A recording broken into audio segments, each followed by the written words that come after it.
top of the hour, so let's get started. I want to thank you for coming to our annual Ethics and Human Factors workshop we try to do every year. I'm going to do a brief introduction to Dr. Houck, our speaker for this year. He is the director of the Forensic Science and Justice Program for the University of South Florida. Been in the field of forensic sciences for a while. So I'm going to let him kind of give you his background and stuff and hand the floor over to him because I know you guys don't want to listen to me. So thank you. Thank you. Are we good on sound if I talk at this level? Okay, thanks. Good afternoon, everybody. Good afternoon. As you've heard, this is my private email. That's fine. I'd rather use that. But right now I'm at University of South Florida. I teach in a program that I created called Forensic Studies and Justice, and it uses structured analytic techniques, which are methods from the intelligence community applied to criminal investigation to make them more transparent, to catch errors before they happen, and to make the thinking more clear and distinct. I did that because the university is half a mile from my house. So if you don't have a job, make one. That's my philosophy. I've been in forensic science a long time, probably about 30 years, plus or minus, depending on how you want to count it. My background is forensic anthropology. My PhD is in applied chemistry. I've worked at the local, state, and federal level in the laboratory and in management. I've run a couple of agencies. I have a broad experience in forensic science. I've also worked in the private sector. So before we get too far into it, I just want to give you a few thoughts in advance of that. So one, I have been a practitioner and I have been a manager. So I'm not just a pointy-headed academic coming and talking to you about stuff, right? I'm a pointy-headed forensic scientist coming and talking to you about stuff. The other thing is, and I want to emphasize this very strongly, I'm not here to tell you what to do. I'm not here to tell you how to think. I'm not here to change your mind. We'll get to why you're here in a second, but I'm not here to change your mind. So I may ask you questions, and it may feel a little weird because of the question I'll be asking you, but that's part of this discussion, right? It's part of this kind of class, this kind of topic. The other thing, and again, I want to emphasize this incredibly strongly, I am not a role model, okay? I am not a role model, so if I happen to let one of my personal opinions slip, you can just let that go, because it doesn't matter to anybody except me, okay? So I am not a role model. I am not putting myself above you, and that's a key issue whenever you teach ethics to any group, right? However, I can learn from my mistakes, and there are mistakes you can make that are ethical mistakes, that are issues in morality, personally and private or professionally. So the number one thing is what you're going to get out of this is not just a sense of a better basis for thinking about ethics in a professional light, but also a way to adjust behaviors, yours and others, because as you'll see, that becomes critically important in the process. And then finally, you can as well. You can change the way you look at things, and that's part of what this class is going to do. Hopefully open up some mind perspectives for you so you don't end up putting tomatoes in your fruit salad. It's difficult to change habits, and I'm not saying anybody in here is old, but after a certain age it becomes difficult to alter your behavior because you've developed a set of habits that have been reinforced for most of your life. So this is going to take a little bump to the side of the head for you to maybe change the way you look at some things. Not everything, but some things.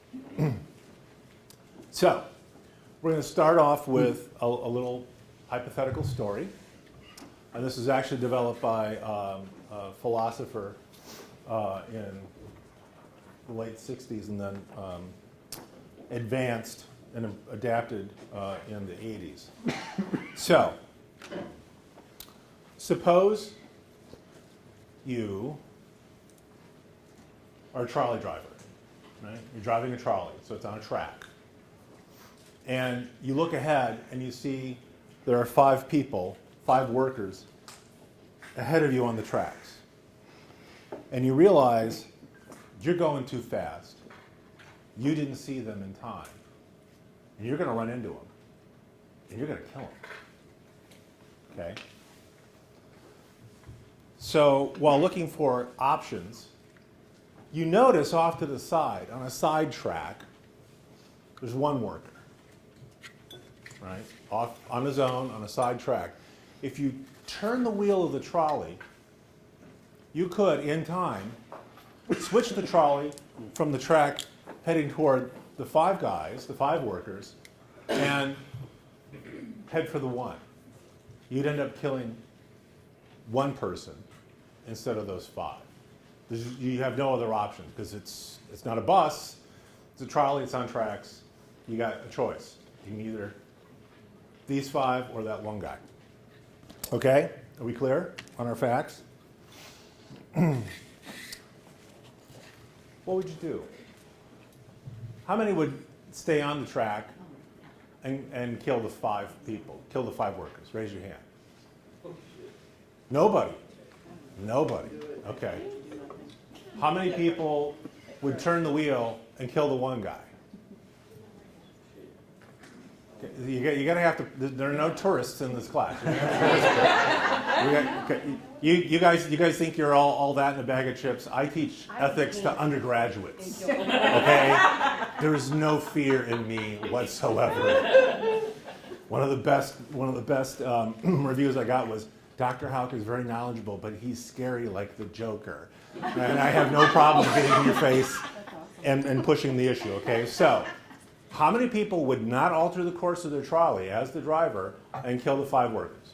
I would panic and kill the 5 workers. Well, so then put your hand up. That's fine. That is a reasonable answer. Think that quick. How many people? You're taking it back to the station after a run. You're the only person on the trolley. Good question, though. Good question. So only what? 2 people, 2, 3, 4 would kill the 5 people. Okay. How many would turn the wheel and kill 1 instead of the 5? The majority of you, right? The majority. Because why? Somebody who said that they would do it. Raise your hand. There's this probability you're going to, maybe the one guy gets out in time. No, it's a certainty. Okay, There's no way. I like There's what no way. you're Don't screw up the philosophical story. Okay, you're going to kill the point. You're going to kill the point. Don't do that. You're killing one guy. You kill the one guy. Don't kill the point. So why would you turn the wheel to kill 1 worker? No, I had the other. Oh, you had the other. Okay, fine. We'll get to you in a second. So lesser 2. So you're saying it's better to kill only 1 person than to kill 5, right? Is that? Am I safe either way? As, Do I have a more chance of dying if I kill the 5 people? We're going to get to you later in the lecture. Okay. You are safe either way as the driver. Okay, Yes. all right. Yeah, another good question. I had during a discussion with undergraduates in ethics, I asked them when is something illegal but not immoral, when is it immoral but not illegal, and in the illegal but not immoral, one of the students said, oh, it's okay to steal from Walmart because they'll never miss it. And I was like, I'm talking to you after class. We're going to have a nice long discussion and you won't enjoy it. Okay, so the principle that you offered up, and this is pretty much so for everybody who said they turned the wheel, that it's better to just kill 1 person than to actually kill 5. Is that basically, is that okay? So for those of you who said you wouldn't turn the wheel, what's your reason? Well, I would panic. You would panic. Okay, that's fine. So you're like acknowledging that either way something bad is going to happen, Yes. and you're making now the decision of like whose life is more important. Right. And at this point, it's already going that way. You knew it was going to be bad, and you didn't change. Like I don't know how you decide that 1 person is not as important as those 5 people. Right. Okay. So instead, the decision was made for you. This is the direction the track was going. I couldn't do anything. That's that. That's that. I mean, you can do something, You you can can. choose to, You but can. you're choosing not to insert yourself in that situation. I know, that's what happened. Right, Right, where you're choosing not to insert yourself in that situation, right? Is That that was it? a choice. You're like my That students, was you an say action. something and then you're not gonna back it up, you're just like, I have a vague feeling that I'm wrong, so I'm gonna shut up I'm now. thinking, I don't know how you decide, like, how would you decide? Just 5v1 is how you're So deciding. what you're saying is you're in the panic school. Right. I guess. Okay. So anybody who raised their hand and said they would kill the 5, you're not saying there's an ethical reason to kill 5 No. people? Okay. Okay. So better to kill 1 than 5 could live. Okay. Let's consider another Charlie case. Now this time, you're not the driver of the trolley. You're standing on a bridge over the trolley. I couldn't find a picture of a trolley going under a bridge, so you'll have to imagine the bridge. And there you are, you're not the driver, okay? You're an observer. And you see the trolley hurtling down the track toward these 5 people, these 5 workers. They're gonna die. You can tell that right away, they're gonna die. You're feeling absolutely hopeless because there's nothing you can do. And then you notice there's a fairly large man standing next to you on the bridge. And, you know, if you just sort of, No. right? Well, don't just, I got 4 hours to fill, woman. Come on. If you just gave him a shove, right? He'd hit the track and derail the trolley, might kill the driver, but those 5 people, the 5 workers here, would survive. Now, how many people would not shove the large man over the bridge onto the track? How many? Yeah, how many would? I would. It's my class. I can do what I Don't want. stand next to him on a I don't stand next to the bridge. Okay. Now, so just for the sake of consistency, what happened to the? It's better that one dies that 5 live. You guys just reneged on that. No. Bunch of hypocrites. Because you're killing an innocent. You're both. You're killing an innocent person? Another guy was Yeah, in. but you inserted What about that guy? into it. He's already on the tracks. So you go to work for the trolley company and that's it? You're just like, okay, no insurance, no health insurance, no life insurance, you don't need it because you're going to die anyway. So this guy didn't ask anymore to die on the job. Then this guy has to be pushed off a But bridge. the guy on the track was already en route with the trolley. The guy on the bridge is not. So you're not You really turn the killing wheel, one then person. it, You turn the wheel, right? Is it Right. turning the wheel? It's not me. Is that the pro, is it's the it, same thing as you is pushing.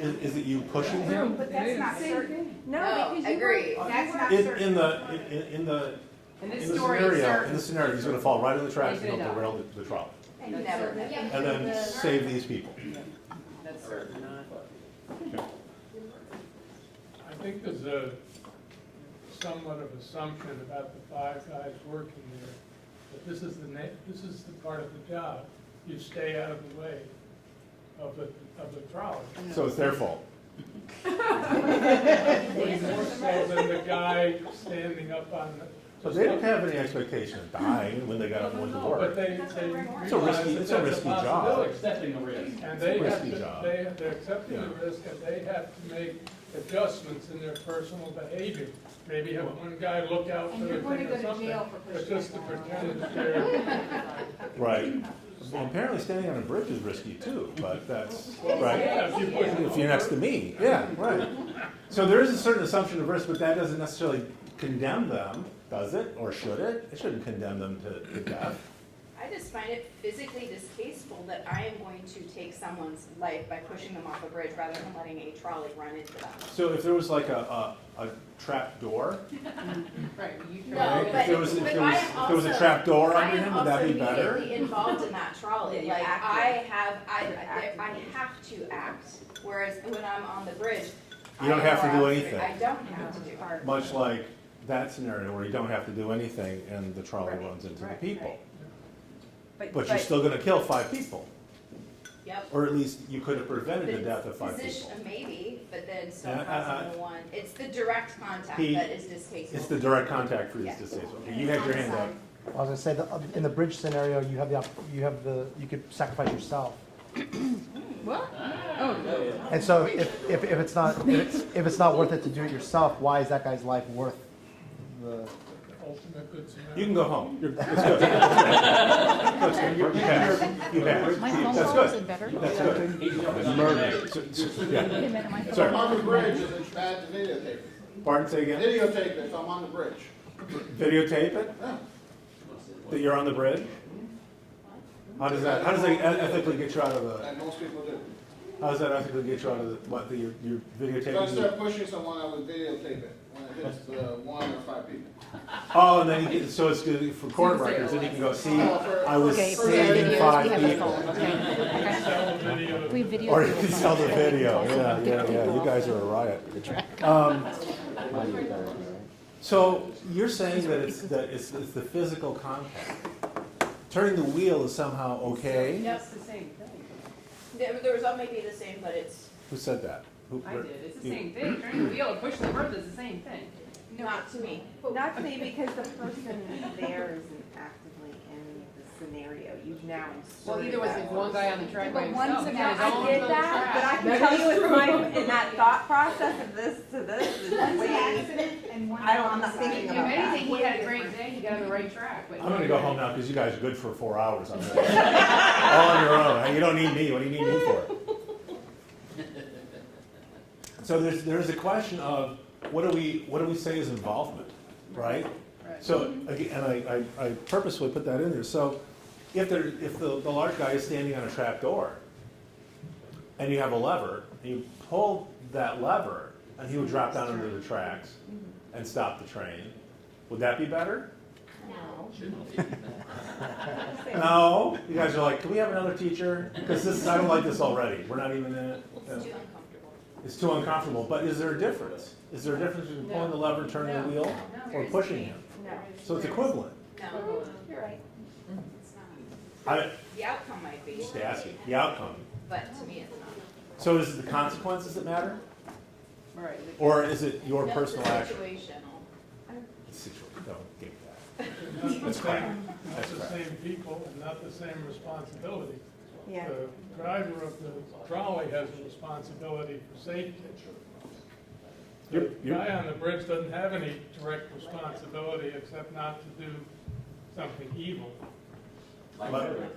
Yes. Like push somebody off the bridge. Pushing Yeah. off the But bridge. I Right, feel like yeah. you're not responsible if you hit the 5 people because the trolley, you had no control. I mean, you did, but you did, like, the trolley is out of control for some reason or Right, something. right. So now you, by turning the wheel, you have now you've put yourself in control. Before you could have just said, the trolley was out of control, not So hit it, you made the decision to turn that wheel. Or the decision not to turn the wheel. or not. Well, in her scenario, to turn the wheel. So, but that is manifestly different than. No, I'm saying, She wouldn't turn the wheel. I wouldn't turn the Oh, you wouldn't turn the wheel. That's right. You panicked. In your picture of your 5 workers, where you got 4 guys working and 1 guy standing around doing nothing, he should be watching out for trains. He's the, well, yeah, right. He's the supervisor. He should be looking He for should be trains. looking, you got 5 guys there, Yeah. 1 should be looking out. You do a Google image search for 5 workers on tracks. You got 5 and somebody should be watching out. Somebody should be watching out. Okay. All right. I'm not taking the Enough trolleys for a second. Take them all out. You're an emergency room doctor. Okay? You're on shift. You have 6 patients come in. They've just been in a terrible trolley accident. And 5 of them have moderate injuries. 1 of them is severely injured. Okay? Severely injured. You could spend all day taking care of the one badly injured person, but in that time, even the other 5, even though they have moderate injuries, they would end up dying. Okay, in the time it would take for you to save the one. Okay? What do you do in this instance? Do you take the time and save the 1 and lose the 5, or do you save the 5 and lose the 1? You lose the one. You're gonna lose the whole. Yes. Yep. It's not a great hospital. Either way, somebody dies. Really short staff. Normally, if you're in an MCI, you always have to treat the patient who is most critically injured first. So there's a professional Yes. ethical rule or guideline. Triage. So, and then you have to treat that person first, and then go down the line to see and moderate, like you have to make sure, like you have a trending, like a vital signs and everything. Right. And just continuing to watch and reassess and stuff. But technically and ethically, you always have to treat the most serious injured person first. Even if you can tell the other 5 are going to die. Yeah, it's your moral and ethic responsibility. That's what you're trained to do, and that's what you're supposed to do. You can always delegate and have other doctors You're alone. come in and do that. You're alone. It's the point of the exercise. Again, it's a crappy hospital. You still have to treat that person first. Interesting. So even though you know 5 people will die, you have to treat the one. And you wouldn't be brought up on ethics charges or anything like that? No. Well, should it be Interesting. assessing? No. If one decides, starts to go, then changes her assessment. You're too busy with the one, because the 5 are just going to lay there and Yeah, go. you still have nurses and stuff like Well, that. not this exercise, not this, the bad hospital. Crappy hospital. Traveling hospital. So, I mean, I grew up in Los Angeles, and we had to go through earthquake training, and I got put into this group with my high school where you actually, if there was the big one, and I was in charge of going in and separating out the bodies and triaging, and we were always told, if someone is beyond hope, they go in this pile over here, and they are not the people that you are going to help. You're going to help try and save as many lives as possible. And that's how, that's my experience with how to deal with a situation like this. Right. You sacrifice the one for the good of the rest. And that's an interesting comparison against the professional ethical training, which says the exact opposite. Right. It doesn't, yeah, like in war times, who are you want to save the most people, not the one. It's injured the most. Yeah. Okay. Interesting. Okay, let's take a slightly different view. You're a transplant surgeon, and you have 5 patients. Each one needs an organ. One needs a lung, one needs a pancreas, one needs a liver, one needs a heart, one needs a spleen. Okay, if they don't get these, they're gonna die. And then you're wondering what you're gonna do because you don't have 5 organs, one of each that you need. And then you remember there's a guy in the waiting room who came in for an appointment who was asleep, who was perfectly healthy. And I would say that he's got exactly what you need. And he's an organ donor. You check his wall, he's an organ donor. Good point. Good legal point for your defense. He was gonna anyhow. We just move the timetable up a little bit. What would you do in that case? Would you anesthetize and use his organs and end up killing him to save 5 people? This is a crappy hospital. Man.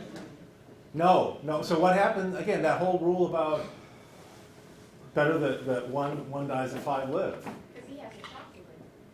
He what? He's not at risk of dying. He's not critically injured.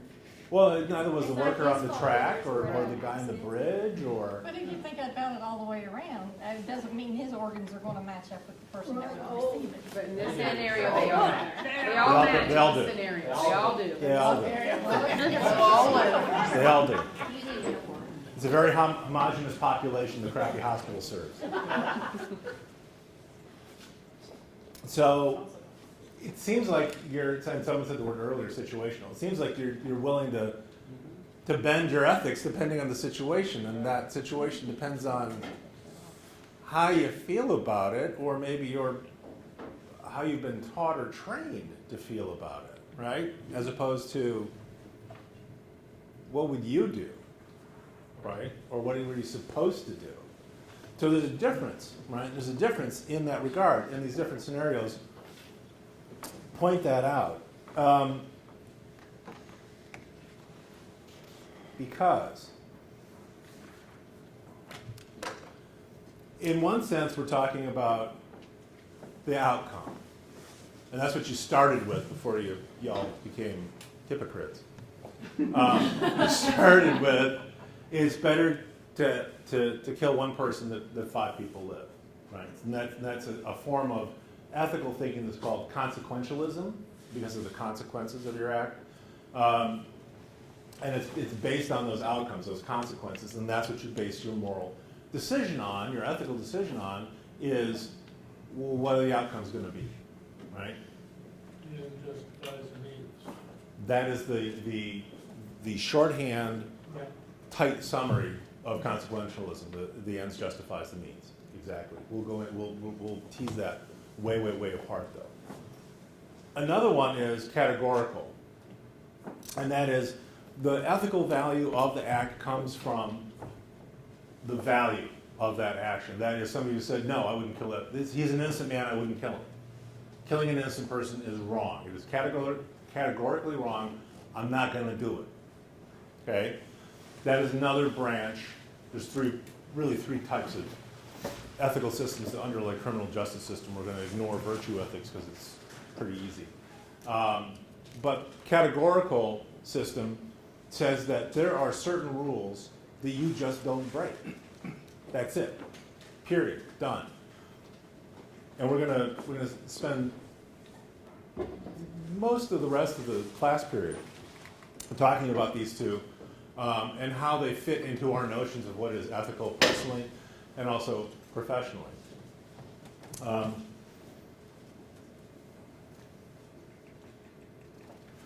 So one thing I do want to mention, though, is, and I tell my students this too, because it's a bigger shock for them because most of them have never even thought of anything even close to this. I mean, they're all 19, 20, and they're going to school and everything's great for them, right? Little jerks. But I tell them, kidding. But I tell them, look, this class comes with a warning, okay? We're going to be talking about difficult things, particularly in that class. We're going to be talking about them in a way you've probably not thought about it before. What happens when you do that is those things that you think are normal, suddenly when they get taken apart, become strange. Because you're looking at them from a different perspective. Right? And hopefully, even with just these little stories, we got you to a point where you're like, why did I think that was okay and that wasn't okay? Right? Some of you were more vocal about it, but some of you are probably going, the pushing seems wrong, the lever seems okay, right? The issue is that once you see it from a different perspective, you're not going to get that genie back in the bottle. It's kind of like lost innocence. It will change the way you look at things, it will change the way you think about things, it will change the way you perceive and act on what you read and hear and experience. So that's the beauty of philosophy, not just ethics, the beauty of philosophy. But it's also the danger because it can make you feel very uncomfortable. It can really throw you for a loop because you're pretty certain about your universe and your role in it, right? You're the middle. You're at the epicenter of all things you. Why would that change, right?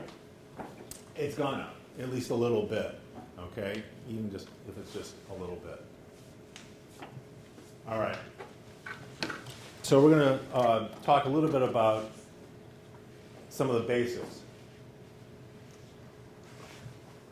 Values are those decisions, those judgments we make about attitudes, statements, and behaviors. That is, we think cutting in line is bad. You know, cutting ahead of somebody in line is bad. Driving slowly in the left lane, that's bad. Assaulting somebody, that's bad, right? Other things can be good. Other things you can be kind of neutral about. You don't really care. Okay. But those are judgments that we make about attitude statements and behavior. Value judgments, therefore, are ones that we say something's good or bad. Okay? I don't, but I like pizza with anchovies. It's a silly example, but it's a value judgment, right? Okay? But it's a statement about the speaker, not the thing. If I say, I like pizza with anchovies on it, that does not mean that pizza with anchovies is superior. It means I prefer it. I like it better that way. Doesn't mean that it is naturally better than pizza without anchovies. So it's not about the thing, right? This is the best pen in the world. That is my value judgment. It doesn't say anything to you about this pen. It says something about me and what I'm valuing. Okay? Key point. Factual judgments can be based on facts, and what I would argue the vast majority of you do, what I've done is that you will make certain judgments based on the facts that you derive from the evidence that you collect or analyze or interpret, and that can be verified empirically through observations. You can measure stuff, right? And say, that car is faster than that car, or that person is taller than that person. Right? So what we're talking about here generally is versus ought, right? That just because I like anchovies on pizza doesn't mean that is the best kind of pizza. It just, to me, it ought to be the best kind of pizza, right? To me, that's the value, right? And we typically have a really hard time with this because we walk around with our oughts in our head thinking they're ises, right? That I prefer pizza with anchovies, so therefore, of course you would. Why wouldn't you? You'd have to be an idiot not to like what I like because, let's check my universe, I'm the center. And we do this to greater and lesser extent, but we do have a problem. There's a whole other line of information we could go into on this, because you'd probably have a hard time getting out of bed if you didn't slightly confound those two. Okay, so factual judgment, this car gets 35 miles to the gallon. Value judgment, that car is safe. Okay, so a preference would be I like Mini Coopers, but that's a factual judgment. You can measure that, you could test that, and you could either support or refute that statement. Safe, what's safe? It's a relative term. If you put numbers to safe, then you could slide it over to factual. But if you say pretty or useful or, right, okay, the difference there? I've got to update this. So if I say this guy's 43 years old, you can measure that.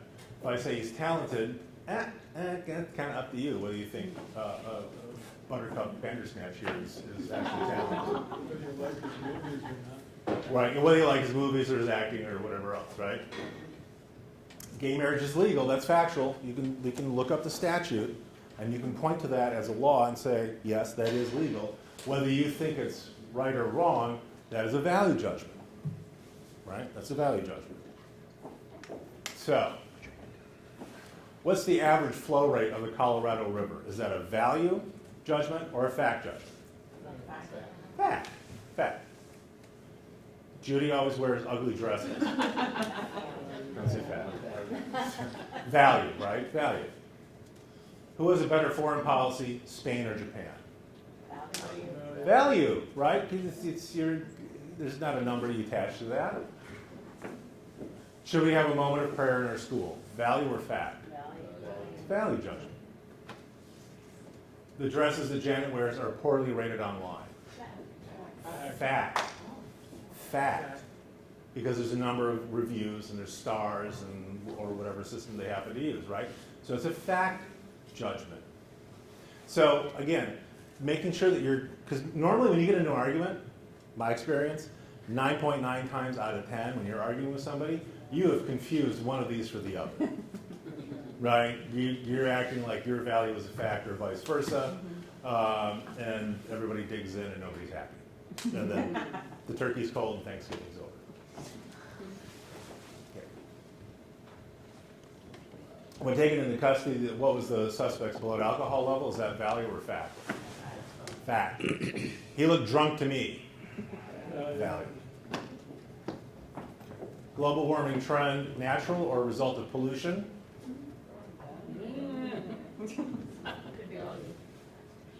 Fact. Fact, you can prove it. Fact. You can absolutely prove that. And that, again, is where, especially modern times, thank you, Internet, for ruining everything, these get confounded, these get blended, and we don't take the time to tease them out, right? To separate them out and to treat them the way they need to be treated. Is it appropriate to work on Sundays? Value. I'm an academic, I don't work anyway. So.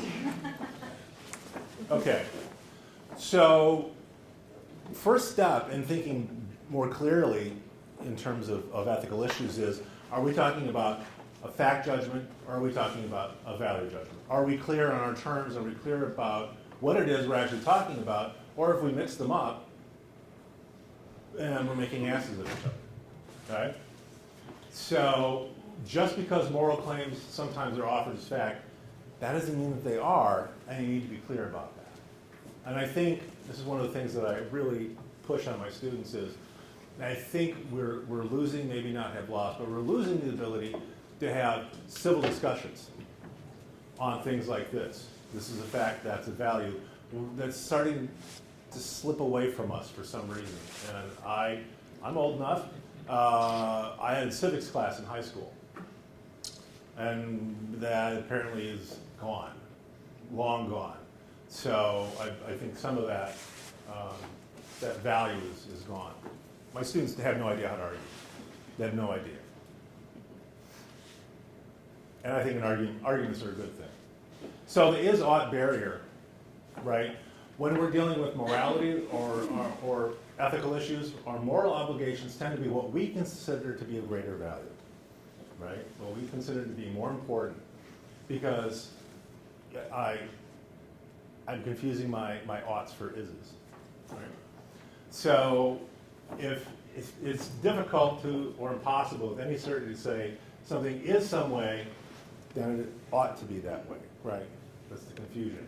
And some people feel like values, especially moral ones that relate to issues of personal or emotional interest, are just preference, or just matters of opinion. Well, that's your opinion about the anchovies on pizza, or about gay marriage. That's just your opinion. I know what's right. Then don't get anchovies on your pizza. It's that simple, right? It's that simple. It's just putting action into your values. Morally, I maybe ought to give half my money away to charity because I really don't need it. I don't need all of that money, right? But it wouldn't be wrong if I don't. How many of you give half your money to charity? Right? Yeah. So just because you ought to do something and you don't do it doesn't make it necessarily wrong in that scheme of things. But if you're going to steal from half of the charity's money, I think we could all take a vote and say that's bad, right? Okay. One of the things you run into a lot is something called moral relativism, and I want to spend just a second on this because it's related to tolerance, and sometimes it gets confused with tolerance. So moral relativism says beliefs and morals, they can be different, but none is any better than the other, right? So the example I use is the Aztecs used to have this game that was sort of like kind of like a cross between rugby and bocce ball and football, right? And the team that lost got beheaded, which gives you a hell of an incentive to win, right? So just because that's what the Aztecs thought was right, hey loser, come over here. I got something for you. It's called an axe, right? Just because they thought that was what was supposed to happen, does that make it right?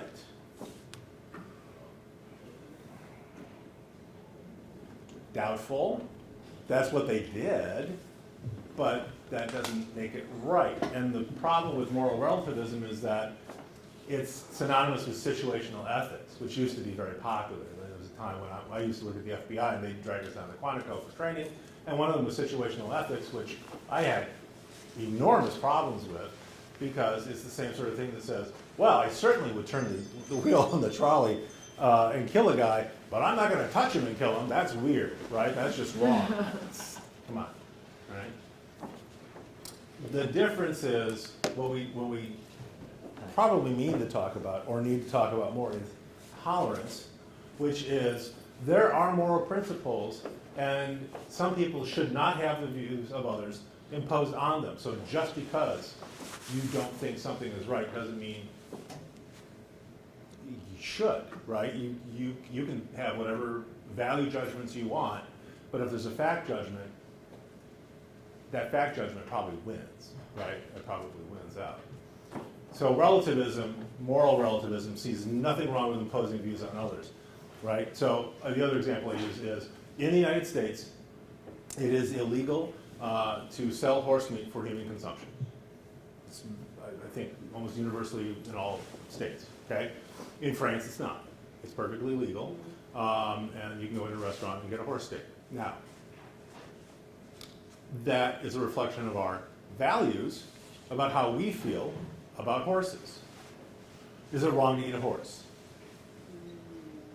Well, see, the moral relativist would say, well, then don't go to France. Or don't order a horse, right? Because it's just how they are. But you can go, ew, that's bad, right? And that's perfectly fine to say, I don't think it's right to eat a horse. Cows, screw the cows, right? Hell, the cows, they're asking for it, frankly. They're like the guy in the bridge, so they're asking for it. But horses, I'm not going to eat horses because they're smart and they're fun to ride and all of that. So tolerance is, I'm going to go to France, I'll eat in a restaurant that serves horse meat, but I'm not going to eat horse meat. Moral relativism says you probably should eat the horse meat because that's where you're over there and that's how they feel, right? It's okay because you're there. That's the problem. Moral relativism gets you into a lot of trouble. Tolerance is what we want to look for, right? Tolerance is what we need to underscore, because tolerance gets you through a lot more stuff. You just aren't shoving your ideas down somebody's throat, unless they're candy-coated, like the first slide. This slides into ethical relativism, because we're trying to justify how people behave, right? Rather than focusing on how people ought to behave, that's really what we're here for, not how they do behave. We know people probably better than most. Humans are not my favorite species. You don't see wolves killing each other for $20, right? But how we ought to behave. And in that sense, when we talk about ethics, when you sit in the class, and I'm sure you had no small amount of dread going, ethics, wonderful, when you're coming into this class. The thing is, you think, well, look, all these people through all the years, the Greeks, the Romans, all the Enlightenment philosophers, we haven't solved any of this, so what's the point? The point is, you live some of this every day, right? You are faced with an ethical problem or situation at least once a day, and our job's probably a bit more, right? Because we're faced with the not so great side of humanity. The real trouble is, if any action can be justified, then there's nothing you can't get away with. You have to take a stand at some point. Given tolerance, but it can't all be moral relatives. Okay. One of the ways you get past that is through critical thinking. And you can do critical thinking in ethics. And in fact, that's what most ethics texts try to teach you to do. Most of them are terrible. But critical thinking is evaluating your viewpoints, your behaviors, objectively stepping back and saying, why is it okay to turn the lever but not push the guy, right? And it's worth learning how to challenge yourself, because if you don't, somebody else eventually is gonna, or a situation is going to, okay? So critical thinking, ethical thinking are intimately linked. We don't normally treat them that way, but they're intimately linked. It's a good skill set. So we're going to go through how to think and then some of the pitfalls that we have when we try to think ethically. So first of all, you list the relevant facts. That is, get rid of the nonsense, the stuff that doesn't matter, the really emotional stuff maybe, right, that always gets bent out of shape. And what really is it that you're talking about? What are the factual judgments that are involved? And what then is also the moral question we're after? What is it we're trying to decide? What is it we're apparently arguing about? We might stop right here and go, wait a minute, we both agree. Right? You ever been in the middle of an argument and you go, wait a minute, that was my point. Give me that back. What are you doing? Why do we agree? I don't like you. Think about the moral principles that are involved. Why is turning the wheel better to stomach than pushing the guy? Right? One word, agency. It's your hands. The wheel abstracts it. And then justify your conclusions, positive reasons, ethical principles, right? To at least understand why you think that way. You might not agree, you might not come to a resolution in the discussion, but at least now you've got a little bit better idea of why you think the way you think. Or, if nothing else, why the other person thinks the way they do. That alone can be worth the price of admission. So, a handful of fallacies in ethical thinking. First of all is mine is better, which is another way of saying the is versus ought, right? My blank is better than your blank. And kids do this all the time. Some adults who act like kids do this all the time, right? And the problem is it automatically sets up an obstacle. Mine is better, mine, right? And as soon as, this is a psychological principle, as soon as you hold something, as soon as somebody gives you something, or as soon as you hold something, you have anchored to that. And you are loath to give it up.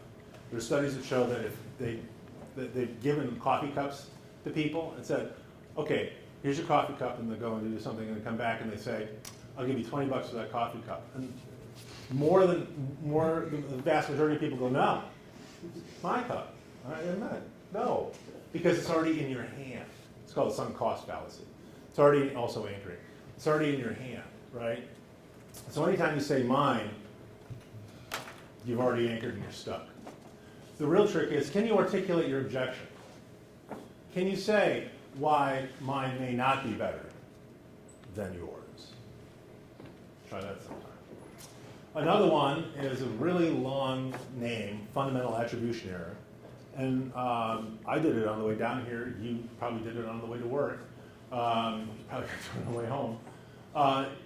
The technical definition is tendency for people to place undue emphasis on internal characteristics of the agent, that is the other, somebody else, and then using external factors to explain away your own behavior, right?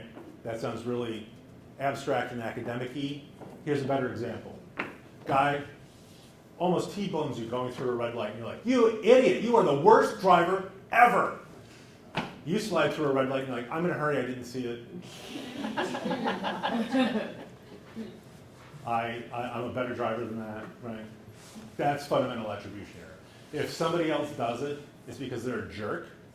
If you do it, you were forced into it. You didn't have an opportunity to do anything else. It wasn't your choice, right? Fundamental attribution error. You will, I guarantee you, the next time you drive, you will experience that. I did about 8 times down here. Okay, double standards, sort of the it's okay to turn a wheel, but not to push argument. We use one set of criteria for judging ourselves and another for others, right? It's okay if I do this, but it's when you do it, that's bad, right? And what we're doing when we do that is, whatever guiding principles we have that we're either explicitly aware of or that implicitly drive our behavior, we're kind of ignoring those. We're not applying them uniformly. We're not being fair to others. And this happens especially when you don't want to be wrong. Who likes to be wrong? Don't want to be wrong, or you have a close relationship, or there's an emotional one. So, for example, if a politician breaks rules, The politician you don't like breaks rules, and they're a crook. If it's one you like, well, you know, people make mistakes. It's related to fundamental attribution error. One of my favorites, the people that scream into the phone about privacy. And I don't know who these people are who hold the phone like this on speaker and talk into it. You know there's an earpiece, right? And you have an ear. The earpiece goes...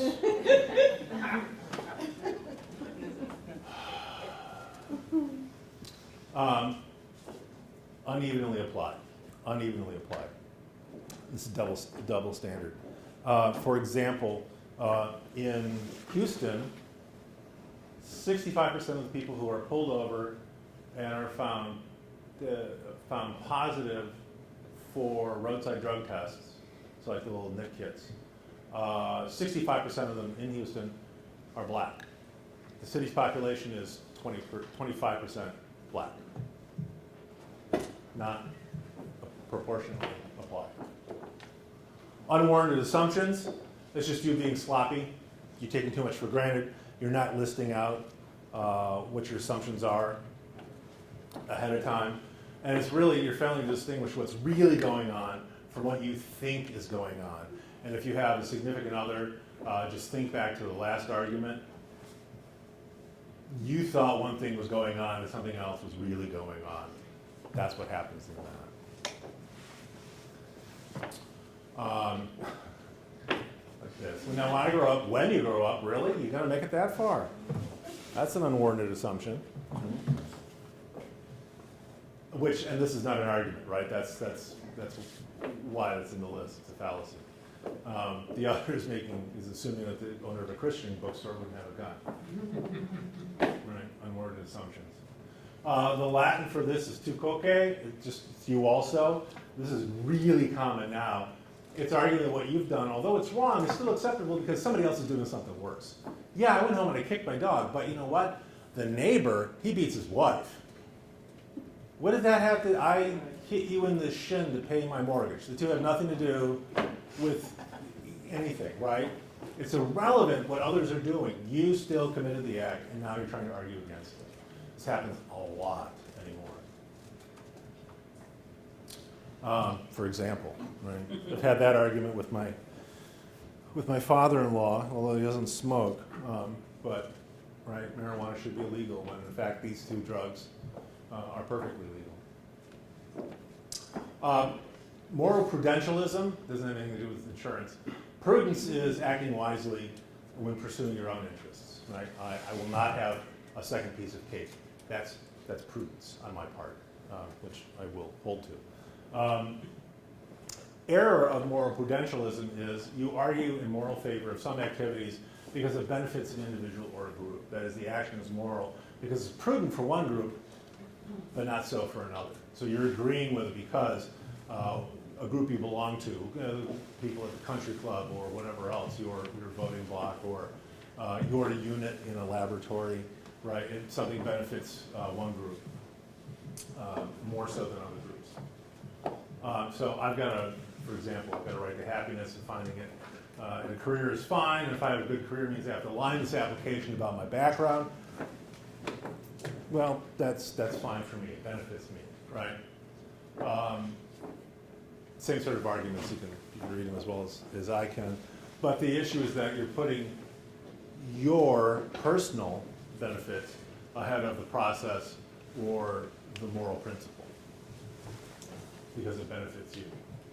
The other one is, or another one that happens a lot, is slippery slopes, because we're really good about potential futures, not actual futures, but potential futures. But what if?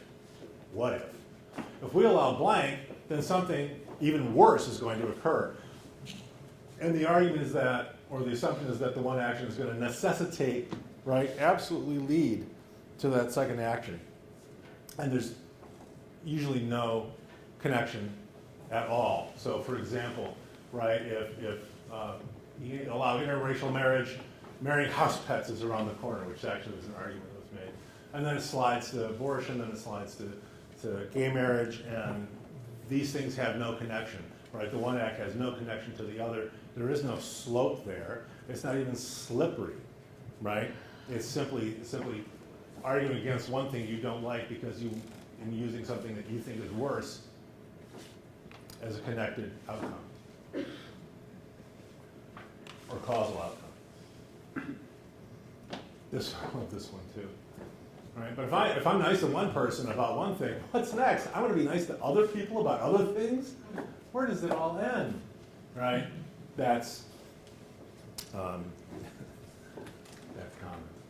And then probably the most popular one right now is arguing to the people.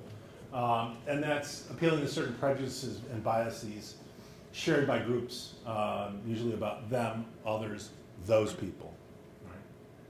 And that can be anything from people who don't live in your neighborhood, right, or aren't members of your neighborhood association, to people of other religious groups, to sworn officers, to, we were just joking earlier about medical exam, right? We can make an other out of any group, right? You can make an other out of any group you want. And we do it.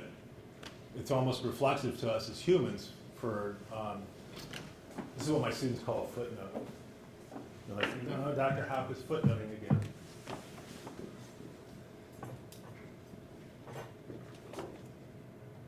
And right now I'm really hoping that's not a Sharpie.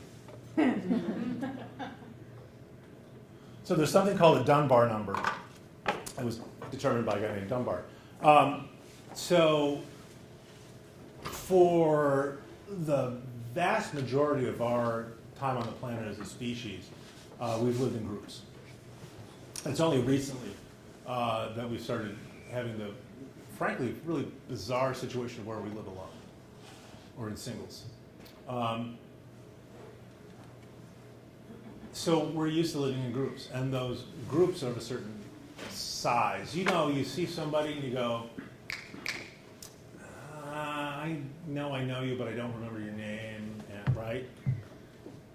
There's a certain number of people that you can recognize as actualized whole human beings and keep in your memory.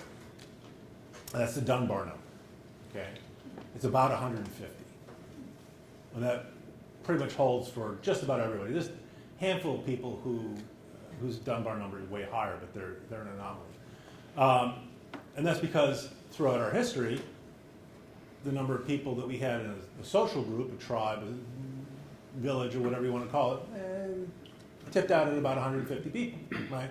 So there's a good hardwired reason for this, for us to see, that is not what I want to do, for us to see almost any other group be another, right? It almost, I hate to say it, it almost comes naturally to us. See, that's why you got to be on guard against it, because that is just not how the world works anymore. All right, so it doesn't matter what category you are, everybody can make an other out of anybody if you want to. My recommendation is don't. Don't. Right? So there's the perception that increased immigration leads to more crime. Nope. That those people, right, those foreign terrorists are worse than the handful of terrorists we have in the country? Nope. Same-sex marriage is now more widely supported than ever before. So you need to be cautious about that because it's easy to turn almost any group into another and judge them based on characteristics that you may be ascribing them or we may ascribe to them, your group may ascribe to them. They may not hold, right? They may not hold at all. So you just need to be careful which group you're following and why.